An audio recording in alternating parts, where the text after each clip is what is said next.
Hello, everyone, and welcome back to episode 4 of Intertwined. So, how are we doing, lads? Been a warm week. How are we feeling? Too warm, man. I feel like I want to die at night. It's horrible, isn't it? Yeah. It's horrible, mate. Especially like the technique to try and discreetly peel your leg away from your balls. That's that's not going under the radar. That's getting picked up big time. It is, mate. Like It is. just a whole putting like the sheet between your leg to then like create a barrier just so that it's not then sticking. Oh yeah, it's not been. No, it is. It's really bad. It's been like 30 degrees today where I live, and I did the gardening and stuff, but you know me, boys, I'm proper pasty, so yeah, I had to wear a t-shirt while I was out there so I didn't turn into a lobster. And yeah, it was just not good, mate. I came in dripping, absolutely dripping. Almost as wet as when I got out of the shower after Pete hit me into it, apparently. Be down by the next time. Why do you keep bringing it up, Mike? Because it's bullshit. That's why I keep bringing it up. That's salty. That's proper salty from you. That you keep bringing Salty. it up. Yeah. All right. Glad, glad, Do you know glad, what? glad to see him at his back in his cave, trying to get his Wi-Fi off an onion. This is this is my sex dungeon, man. Leave me alone.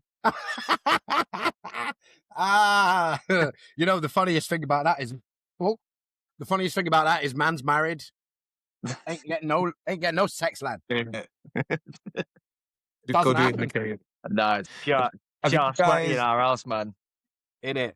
Oh, have you guys been keeping up with the Katie Price thing, Jordan? The guy, No. the guy who's like been kidnapped or something. Yeah. So basically, she married this guy after meeting for 3 weeks called Lee Andrews, and he's like, they met in Dubai, and he was like saying he's going to buy Chelsea Football Club for 4 billion. Saying all these things, and then she married him. She's come back to the UK, and she's like, well, he's going to come to the UK, and then there was like speculation that he's on like a no-fly zone because he's like a fraudster. And then he just hasn't showed up into the UK. And then faked his kidnapping. So basically, Kate Price like says, well, I FaceTimed him, but he had like a hood over his head, and he had his hands in like ties. And I was like, and he FaceTimed you. How's he managed to do that with a hood over his head? So it's like the biggest con. It's the biggest con. I'm a little bit hooked. I'm a little bit hooked onto it. Fairs. So, agenda-wise, what are we talking about today then, lads? I know, Dan, you did mention in our group chat that you wanted to mention wrestling. So, yeah, well, I would say like let's talk about like how we got into wrestling. So for me, I remember um there was like a program called The World of Sport. And I think it was on like ITV, and I remember it would do like all different types of kind of sport. Sometimes it'd be like skiing and like boring shit. And I just remember one time they had like wrestling on, and it must have been like 92, 93. And I was just like captivated. That was like the first chance I've ever like kind of seen it, and I was like, "Oh my god, this is the best thing in the world." And then didn't say anything, then just not see any wrestling whatsoever for years. Kind of then cut to kind of 99, and I think Channel 4 showed the Royal Rumble, or it might have been something else. I think I caught a pay-per-view on normal television, and I was like, "Oh my god, this is the best thing!" And this was just before we started to like even think about getting Sky. And like when we talk about Sky, basic package, Sky One, and then it was all like UK TV Gold. Didn't have any movies, didn't have any sports, right? But on Sky One, it would show WWF, and then that would just be. I was just captivated because I thought, oh my god, it was like really loud, yeah. And then there's like someone I must have been like year 7. That just became my obsession, and then I was like obsessed with, like, yeah, just loved it. New Age Outlaws, Stone Cold Steve Austin, The Rock, yeah, Ken Shamrock. I remember Ken Shamrock versus, I think it was Steve Blackman in a Lions Den. Lions Den match. Mate, what a classic that was. Because that was two legit guys, you know what I mean? Like, Blackman has been widely regarded as one of the hardest dudes backstage. Ken Shamrock was one of the first UFC fighters, or what we know as UFC now. He was in the very first UFC pay-per-view. So yeah, I mean, yeah, it was classic. And I just want to touch on the fact that World of Sport was your first introduction, Dan, because Pete's massive gripe with us was watching wrestling. He hated American wrestling. Oh, it's all bloody fake, that is. Right. And you're telling me that Giant A Stacks and Big Daddy Shirley Crabtree were actually throwing each other around when each of them are 600 pounds each, you doddering old twat. I don't think so. Pete hated it. Pete hated it, but he'd kind of keep an eye. Like he would always be like, and that was the thing I think with wrestling was that it was at least entertaining. And I remember it kind of struck me. Some lad was like, I think he said, if any time that your parents say, "Why are you watching that? It's fake." And if they watch something like Coronation Street, just go, "Oh, why are you watching that then? Like, why are you watching Ken Barlow? Yeah, Why are you that's watching fake, mate. Ken Barlow?" I was like 6 affair. Like, Do you surely think that's Jim McDonald really hit that guy? Oh, I used to work with a woman, and she would buy she was so into her soaps. She would buy the magazines that would tell you about the storylines that are coming up. That was And I'm Mum. like, why are you so invested? Why do you need to know about the storylines that have not even happened yet? That's speculation. That would Matt, be what like was your buying a wrestling magazine and having that in there as well. 'Cause Hey, shut up. I used to do that. yeah, I was obsessed with WWE.com. I was checking that on the daily, man. Like, what's going on? What matches are coming up? Yeah. Matt, what was your first memory of getting like really into wrestling? it was you guys really, like you had a massive. I don't really remember Dan having an obsession about it, but then you were like so obsessed with it, like it would be in every conversation, like or you just Yeah. hit people for no reason, like go around and hit people, like you do the fake slap on the arm and then just Yeah. like goes yeah, and then it was as Dan mentioned, 1999. The Attitude Era just got me. Like as Dan said, Ah, captivating. I loved it. The Attitude Era for me is the best era. it is. Like, and I think you believed it, like, with Austin and Vince. Like, you wanted to know what was what was actually going to happen that week, and you were fully backed Austin, no matter what. You were like, "Oh my god, hope this guy gets." And then to find out later on that they were just, it was all business. Like that's a little bit gutting. Yeah. And I remember when it came out that Kane isn't actually Undertaker's brother. I was Yeah, I devastated. think I told Mate, I think Alan was crying about that. Alan. I watched a couple of pay-per-views of Alan. Alan was a proper Kane fan. Yeah. Loved Massive Kane. He, Kane. He I loved Well, him. reckon yeah. didn't Kim used to watch like the pay-per-views as well? Yeah. She She was had an big obsession with Chris Jericho. Fan, Yeah, yeah. I remember. I love that I think everyone at some point, unless you're like maybe a girly girl, has an obsession with wrestling. Yeah, definitely. But yeah, Definitely. Kim was definitely into it because she was like, "Oh, I'm staying up to watch this pay-per-view," and I think I watched it a few times with Kim. But it's one of those where she's like, "Oh, that's my baby. That's my Yeah, baby." that's my baby, Chris Jericho. It's like, he doesn't know you fucking exist, mate. Shut up. And if he came round to your house, oh my God. One piece of bread I- each, but you got Sky Sports, you dickhead. Got a match. What do you mean a piece of bread? She was proper weird about it, mate. I did not yeah, it like was. talking about wrestling in front of Kim, mate. Oh my God. I But I think mean, one of my favorite things, Mike, is I think Jeff Hardy had his hair in a certain way, and you rocked up to Mum's house and you tried to emulate his hair, but I think you didn't see it properly, and I think you cut your hair across, so you had like the tiniest little fringe here, and then the hair kind of drooping down, and I think you realised that that's not how he actually has it. no. And so Yep, I remember. you just had the like tiny fringe, and I think it took you ages to kind of grow it back out. And I just, and you didn't even just buzz cut. You just even just like buzz cut the rest of your hair. You're like, no, I'm going to try and style this out in some way. Yeah. And I'm like, yeah, fair play to you. I was Yeah, hooked, you mate. I guys was had committed. you guys had some dead haircuts back in the day because you were trying to emulate Jeff. Like your beards as well, when you kept trying to like outdo each other's beards. Hey, When I went to the Stockport Student Union, there was a guy that kept coming over to go with me. I love your beard, mate. It's look like he was like proper obsessed, and he couldn't grow a beard. But I was proper like milking it. So I would have like the lines going down, going up, Yeah. like I was You chuffed know with what? that. You had it proper. You had it pretty good though. To be fair, Dan, like, I might rock it back out. I might bring it back. I don't care mate, what Sarah says. do it. Mate, Yeah. man forgets he's What's that? married, you know. He does, doesn't he? Everything's got to go through the wives. We all know Yeah, this, boys. that ain't Any happening. appearance change, it's like you have to. It's like contacting the passport agency for a new photo. You got to run it through the wife first. You know what I mean? Like, oh, I'm sure about that.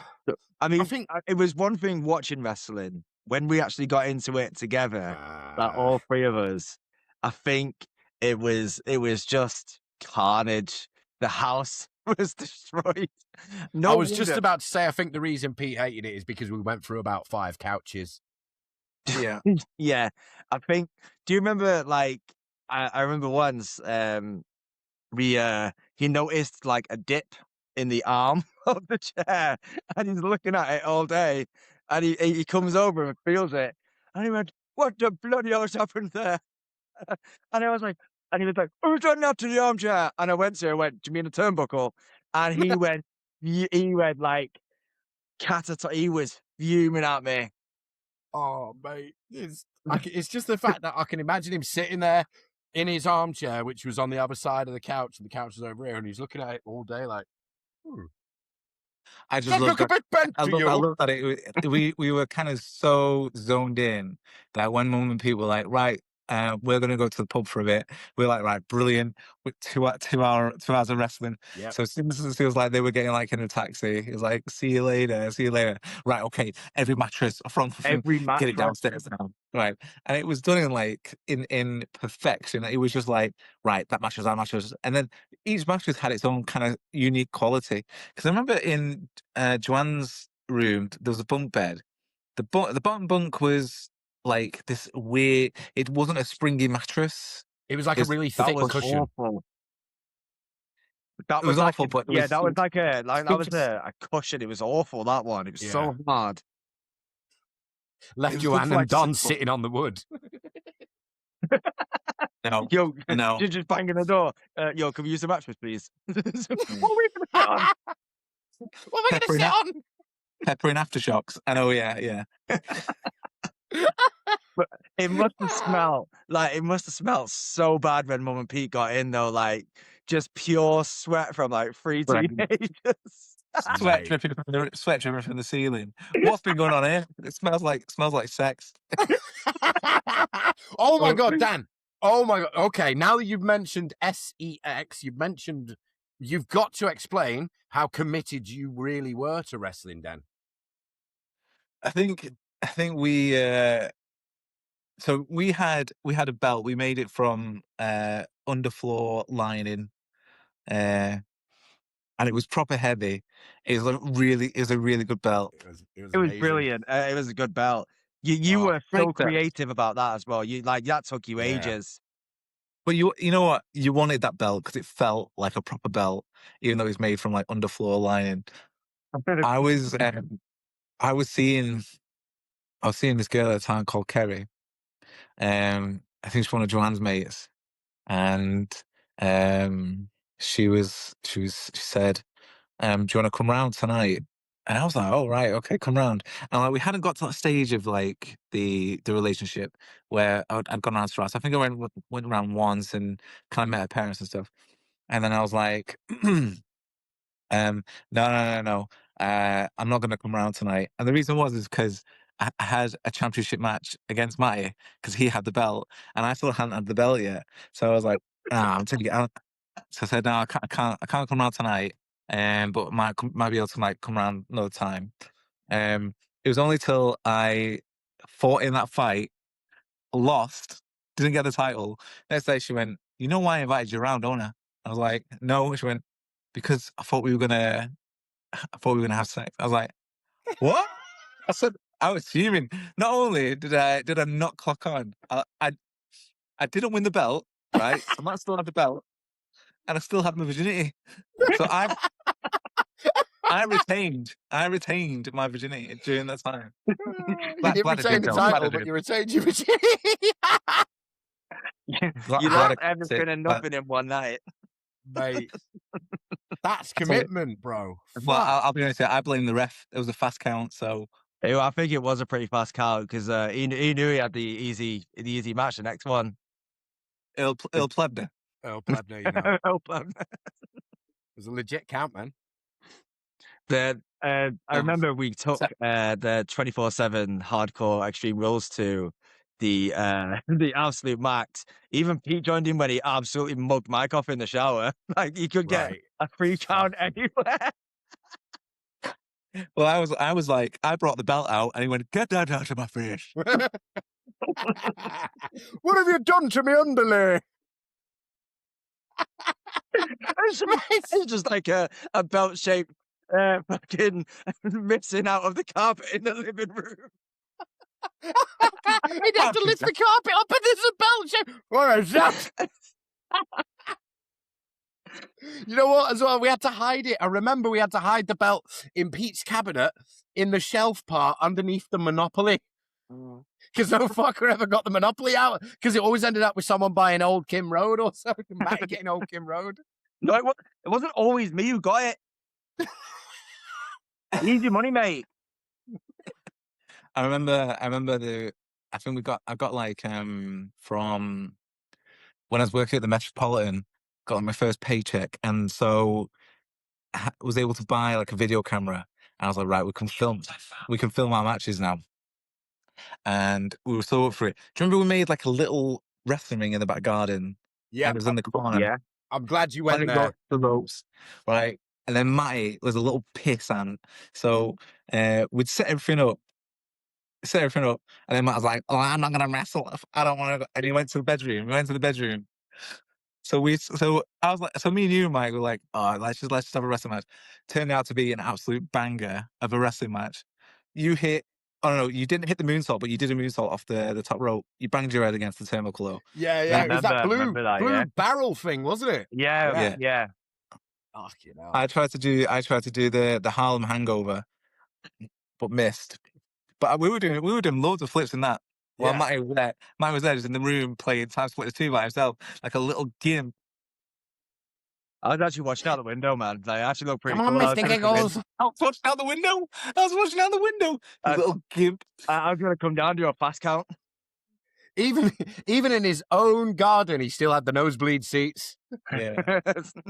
I think I rocked you with a super kick though. Like I hit the super kick so clean. I think. In But it fact, I'm looked pretty good. sure It you looked good. connected my actual Jordan, to be honest. It looked good. I love that every wrestling match pretty much ended with Matty getting the pin after a shitty sent on. The roly-poly-ton bomb. Do you know what? I mean, now that I look back at it, I didn't get any height whatsoever. That shouldn't have killed nobody. that should have pinned nowhere. But the thing is we had ladders and everything. Like, we took this seriously. We had ropes. Yeah. We had ladders. You know what I mean? We had the rolled up fence as well. Yeah, we had that like- rolled up fence that we used to jump off as well. Yeah. Oh yeah. Something like that. I remember When you having Irish whip someone, they were either going into a tree or into a fence. we had the Royal Rumble, didn't we, Mike? And we had Matty, back explain all what happened in the Royal Rumble. the Yeah, it kids, was the wrong. all like the neighborhood kids came round, and there must have been about 20 of us, and P-Bob, who was considerably bigger than every single one of us in there. Like, Yeah. he was about 20 stone, and like it got to the Big end, Bob. and we're trying to do the finish, and like P-Bob's there just taking hits. I'm like, P-Bob, you're gonna have to leave. You can't end the match, man. We can't throw you out. I want the win, just get out. And we're like, P-Bob, get out. just get out. He had to climb over the rope and eliminate himself. Fucking Poor Rikichi. P-Bob. Oh, that was legit. Honestly, that was the funniest shit ever. Remember Joanne would like come in and then do like a Joey elbow. Yeah. Oh, yeah. And Don would come down and do some Ric Flair chops. Yeah. He never did. He didn't do a single Ric Flair chop, right? But I know Joanne would. It basically, if Joanne did any move, it would be something called a Joey this, and it'd be like a Joey elbow, Joey headlock. And the Joey elbow was absolutely devastating, mate, because she didn't understand how to work safely. She just dropped on you with all of her weight. And this was at the time when she'd beat anorexia. Do you know what I mean? So she was like, she was a big old lass. Joey elbow. You didn't want to get the Joey elbow because that would take you into cardiac arrest. Didn't it? Dan, just I touch remember on the T-shirt that you got Joanne for Christmas, because go on. that's brilliant. I mean, this was in the height of like, funny T-shirts, because I got one that said I love boobies, and I thought it was the height of comedy, but it was 2 for 1. So I got that for myself, and then for a Christmas present, I got Joanne that says I beat anorexia, and this is when she was a little bit heavy, but she wore it all the time. Yep. She wore it all the like. That was a going out T-shirt, I'm fairly sure. It quickly, yeah, because she wore it so much, it quickly became her pajama top. Yeah. I beat anorexia. It was brilliant. Do you know what? And I didn't like kind of understand it at first until you told me what it meant. I was just laughing at this T-shirt because it looked funny, and then I was like, that is tight, that actually. But she wore it with pride. She wore that T-shirt. Oh yeah, a lot, man. She loved that T-shirt. Didn't you guys make her in SmackDown? In SmackDown 2? I was just about to get to the creator wrestler thing. Then when we used to play, obviously video games was a big thing for us as well as wrestling. So we had quite a few wrestling related video games. And I remember specifically one of the stupid, cheesy little things we used to do to each other was we'd make our own creator wrestlers and we'd put them in a triple threat match controlled only by the AI computer. So it wasn't any of us controlling it. It was just the AI. And then like when one of us wasn't in the room or one of us wasn't, around, the others would get together all laughing and sniggering, and we'd change that person's who wasn't there, their finishing move into like the woman's special slap or the basic DDT. Do you know what I mean? Yeah, a low blow. Yeah. And then like, so let's say it'd be Dan would be at McDonald's and we'd be like fucking around with his wrestler, changing his entrance to the shopping trolley one and like women's music and shit. And then we'd be like, Dan, do I put a triple threat match on? And he'd be like, wait a fucking minute. as like Tori Wilson's music starts playing. Tori Wilson's special guest. Look, you can't win a match with an eye rake. You just... Not even 5 eye rakes would finish a match. I'll tell you who could finish a match and finish it well as well. In Just Bring It, Earl Hebner, mate, the referee. That dude was knocking heads off. No, because you would piss him off and he'd just show the back tossing people. And then he'd like reverse your finishers as well. What's that about? Yes, why does a referee reverse your finishers? No, mate. Just let me choke slam you, Earl. I remember where was chasing him around, like, get here, Earl. Come on, Earl. Get here. Come here, Earl. With a chair. Or running around doing the Tommy Vassetti punch. Yeah. Some lad at work was talking about the Hell in a Cell. And I said, my brother was, he used to have this match against Paul Bearer. And he said he was always knackered after it. He went, who? He said, your brother or the character? I was like, yeah. He would play The Undertaker versus Paul Bearer because he wanted an easy fight.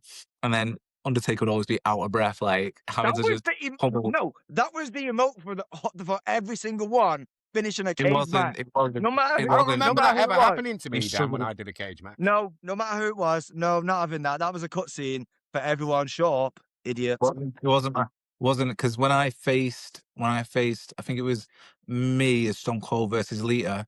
My Stone Cold went like that, as if to say, no issue. Yeah, why are you facing Lita? Why are you facing a woman? No wonder there is no fucking hands on knees. Why are you facing Paul Bearer? He's not even wrestling. I remember one time I was the Big Show and I was facing Hardcore Holly, and apart from getting hit with what Matty regards as the gnarliest spear of all time, I was all right after a cage match too. Matty, where has this come from? The whole Hardcore Holly spear is the best spear in the world. And this is it again, and it goes back to the same comment in the first fucking. He's a fucking nit, mate. I literally said all I said was Hardcore Holly's got the spear in his moveset. That was literally it. And then from fucking 25 years on, it's Hardcore Holly's got a spear. How do you like my spear? Fuck off, man. Why are you jumping on shit again? You fucking nit. It pisses me off. Is it even that good? So angry. Is it even that good, Why the am I spitting still match ball? suffering 25 years later for just saying like a few things about video games? It's some bullshit, man. No wonder Dan gets pissed off about Gillhead and you get pissed off about the shower. Why are you Hey, bringing up Gillhead? Why are you bringing up Gillhead? why are you Because bringing up the shower? that is my fucking that is my shit. That's my gillhead. Yeah, the spear is my Gillhead, mate. How do you like my spear? The fucking perennial is my fucking Tarrymore bag. I I love it. I had this thought the other day. I was like, oh, you know what we should do? Is when Matt gets GTA 6, right? Is we will message his wife, message Jess, say, look, Jess, can you make it look like we've been round to fuck with Matt's game? Remove all of his cars and put perennials in, but soup them all up because she'll know how to do it. And then this is what I was thinking would be amazing. And then Matt would be like, what's going on? Why have I got just a garage full of perennials? And I just know it's full of his shit. I know there'll be like messages coming out. There'll be phone calls going, when were you guys round at my house? When we You know what we're gonna have to do then? We're gonna have to train one of his kids to do it. Yeah. Definitely. I think Kai would be up for that. Kai could do it in sleep. Kai could do it in his sleep. Yeah. Kai could do it. Kai's legit at that. But, I'm excited for GTA 6. I mean, even the GTA games, man, you just like fuck around. COD 4, right? I've got a. This is so. Do you We remember don't when need to talk about COD 4 though. Do you know what I mean? Did you remember when we first got Wi-Fi and it was the fucking Ethernet cable and the thing was actually in Mum and Pete's room and we had to sneak to like get it in and get it in the phone slot because Pete would put a curfew on it. Yep. But did we ever get Wi-Fi? No, we did have internet. Yeah, we did. I think it was like I think it was don't- 9x or something.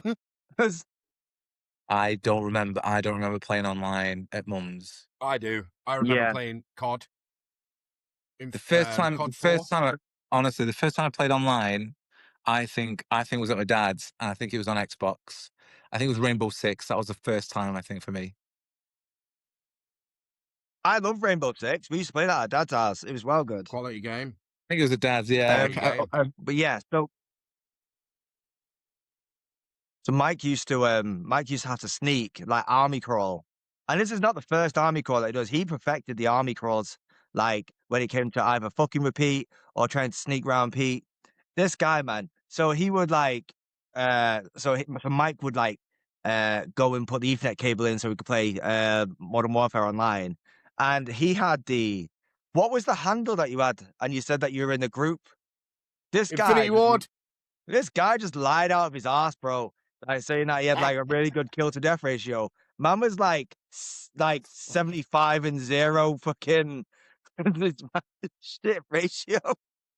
Nah, I had mate. I was legit at COD 4. No, all you was used to do is fucking glitch as usual. Just find a cheat, and you say It I'm the seems cheater. delicious. What? Yeah, come on, mate. That's one game. Dan, explain Matty's obsession with cheats. Right. I don't Matt even has a cheat, cheat man. I don't every even game. cheat games.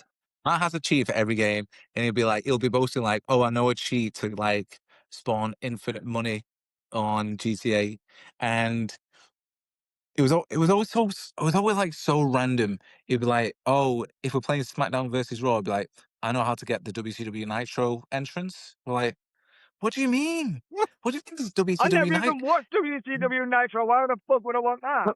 So why would you say there's a cheat for it? It was always just the most random I like didn't say it was a thing. cheat. That dickhead did. This guy printed off a fucking he printed off all the locations of the fucking the hidden packages on Vice City. And Mike said he legitimately did it by himself. He lied to you. He's been lying to you for 30 years, Dan. He never did it by himself at all. He cheated. I bet he's still got the fucking cheats on the paper somewhere You in a two, drawer. like you two wear the 100% Vice City thing like it's a badge of honor. I know that your broke asses, where you were employed, were just going off. Like you bought a little thing off. I think you printed out something from the library, you little cheapskates, about where all the hidden packages were, and then you spent like 3 days just going around trying to find them all just to get the little achievement. And then you try and like shame me because I'm trying to earn some money. You guys, honestly, grow up. You didn't even We finish the last weren't mission on shaming you. Vice City, bro. Take your little, Man still take your thinks little Lance Vance Apache, man, you still think little Lance Vance is Apache, alive? take your little Apache like helicopter and shove up your ass, matey. Because honestly, you're an unemployed bum who just had too much time on their end. I had to I work. was also 16, so short, man. I had an excuse. You know, me and Matt had it harder than you, Dan. You got to leave the house and go to work. We had to deal with Pete every single day, man. You, Matt and Pete were having the fucking time of your lives, right? Coins in the telly on the daily, right? Doing absolute jack shit. Honestly, just free it wasn't unemployed bum. right. It wasn't jack shit because me and Mike, right? When me and Mike would get bored, and I don't know why, but we'd we wouldn't play computer games so all the time. But what we'd do is we'd find shit to like piss Pete off. So one morning we went down and we were just like we were plotting, as Pete would call it, in the kitchen. I'm like, what should we do today? And Mike's like, should we just stay down here and count Pete's farts all morning? So I was on Mum's chair, which is directly facing Pete, and Mike's on the couch, and Mike was in charge of counting the farts. And I think it was like 10 o'clock. We went down about 8:30. It got to about 10:30 and we were getting bored. There was already 11 farts on the sheet. 11 farts. I could just imagine you Did two you like. get proper mad or something like? Just imagine you two looking at each other where it's like full guff. You're like, that counts. That's a full one. No bends. It wasn't like so. Pete would fart and then he'd look at me, and Mike would like do this like fucking thing that he always used to do, and it'd look like proper like sneakily at me, and then start giggling, knowing full well that I'll just lose it. So I've laughed. Pete's gone, all right, it's not funny. and, and after a bit, he went, oh, well, you two just bugger off. He used to hate us playing video games, but when we were down there counting his farts, mate, he said, well, go upstairs and got a bloody computer, will you? The man just wanted to fart his arse off in peace. Wait, we've got to mention, lads, farting and Pete, we've got to mention the greatest video that we ever recorded. Again, it's a brilliant video, and it shouldn't go unnoticed. So, teenagers, I might have been about 12 actually. Sorry. I'm on like 1%. But we'll definitely save this because I think it's a decent topic for next time, if that's all right. Yeah. I mean, if you want to leave it there. Yeah, I'm all right to leave it there just because I'm on like 1%. Right. But Matt, I guess there's a little tease. Yeah, this is a little teaser for next week. Because I think it's definitely something to get into because there's a bit of controversy. And I know you're smiling there, Mike, because you know what the controversy is. No. Well, I guess we'll have to find out next week, won't we? Yes, we will. Right, well, thank you for those of you who've listened and for those of you who've watched as well. We appreciate it.